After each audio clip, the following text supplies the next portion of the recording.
வாக்காளர்களுக்கு வணக்கம். இது கூட்டணி பற்றின நம்ம டிஸ்கஷனில் ரெண்டாவது வீடியோ. ஃபஸ்ட் 2021 எலெக்ஷன்ஸ் பற்றி பேசணும். யார் யார் கூட கூட்டணி, எத்தனை சீட்டில் கொடுத்துருந்தாங்க அப்படின்னு.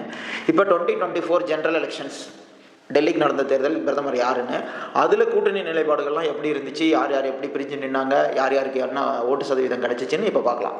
முதல்ல திமுக கூட்டணி 2021 தேர்தலில் இருந்த கூட்டணி எதுவும் உடையாமல் அப்படியே இருந்துச்சு.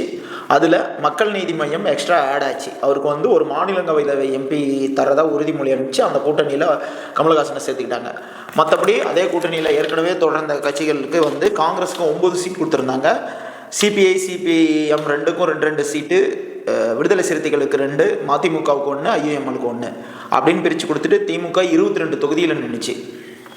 திமுக அதிமுக இல்லாமல் 2 கூட்டணி இருந்துச்சு இல்லையா, தேமுதிக அமமுக, கமல் தலைமையிலான கூட்டணி. அந்த கமல் தலைமையிலான கூட்டணியில் கமல் டிஎம்கே கூட்டணிக்கு போயிட்டாரு. ரத்குமார் தன்னோட கட்சியவே பிஜேபியில் நினைச்சிட்டாரு.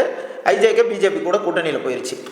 இங்கே அமமுக தேமுதிகவில் தேமுதிக அதிமுக கூட்டணிக்கு போயிடுச்சு, அமமுக என்டிஏ பாரதிய ஜனதா கூட்டணிக்கு போயிடுச்சு. ஸோ இப்போ ரெண்டாவது நாம் ஏடிஎம்கே கூட்டணியை பார்க்கலாம்.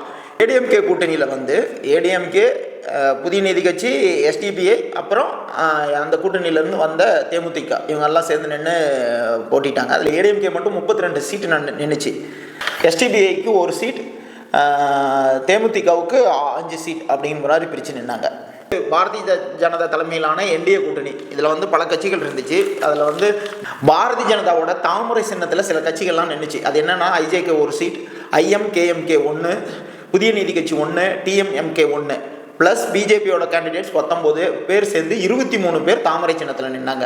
பாட்டாளி மக்கள் கட்சிக்கு 10 சீட் கொடுத்துருந்தாங்க. தமிழ் மாநில காங்கிரஸ் மூப்பனாருக்கு 3 சீட் கொடுத்துருந்தாங்க. அமமுகவுக்கு 2 சீட், ஓ பன்னீர்செல்வம் சுயேட்சையா நின்னார் அந்த கூட்டணி சார்பாக. இந்த மாதிரி என்டிஏல சீட் பிரிச்சுட்டாங்க. அப்புறம் நாம் தமிழர் கட்சி வழக்கம் போல் அவங்க 20 சீட் பெண்கள், 20 சீட் ஆண்கள் அப்படின்னு தனித்து போட்டிட்டாங்க. 2024 எலெக்ஷனில் மீண்டும் ஜெயிச்சு மோடி 3வது முறையாக பிரதமராக போய் அங்கே உட்காந்தாரு. ஆனால் தமிழ்நாட்டில் அது பிரதிபலிக்கலை.